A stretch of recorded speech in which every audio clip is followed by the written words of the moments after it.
Okay, now we're going to take a look at a much more documented case here of a client who received entrainment off of David Delight's system. 18-year-old female, no history of a traumatic brain injury or close head injury. Had a flu-related fever, however, a few years earlier.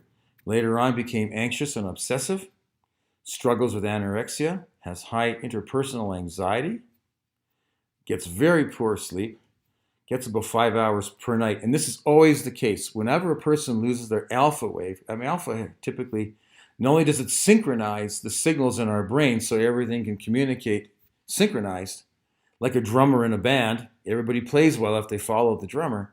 But with the loss of alpha, anxiety goes up, especially the obsessive compulsive type, and sleep impairments are rampant. Every single person with an alpha loss has a sleep disorder. And when we look at her brainwaves here, we see a lot of it is very choppy again.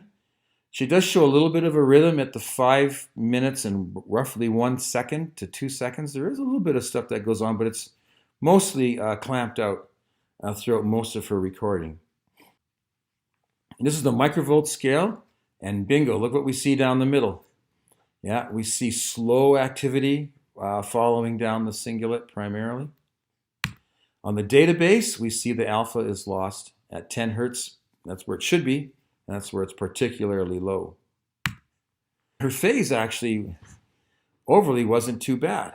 We still see some phase issues, but they were better than we would expect. But her beta phase, that's another story. This has to do with reasoning. Well, a lot of people with anorexia don't reason well. And we can see the beta phase is a real mess. All parts of the brain are disconnected from each other. Put her on entrainment and flashing the lights now. We're using 10 hertz on one side, on the left side, and randomized 20 hertz on the right-hand side. And we see within about 15 minutes, suddenly she starts producing huge alpha spindles. The networks got fired up. But in the process of producing big alpha spindles, typically they fall asleep right in the chair with the cap on and the lights going. And this young lady did just that too. And we can see she's showing some big delta waves. She has some just before 12:23, a big delta spike there, but she also shows them at 12:26.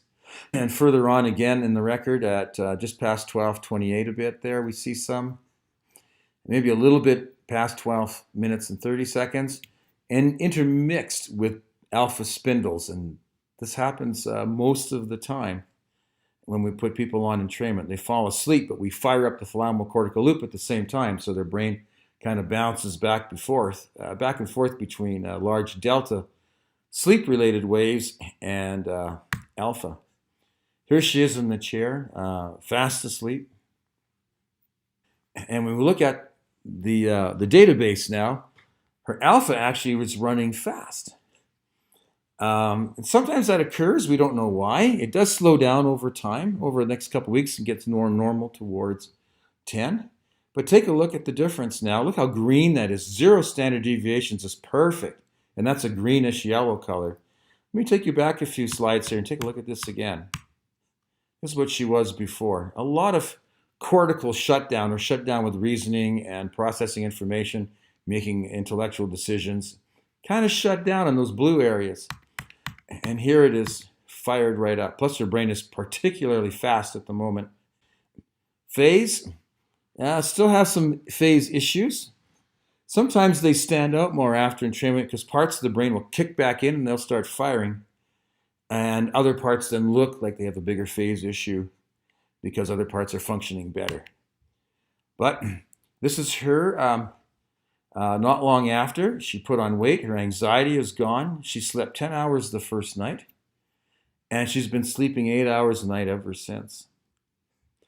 This is called an SCL-90R, or Symptom Checklist 90R. There's 90 questions.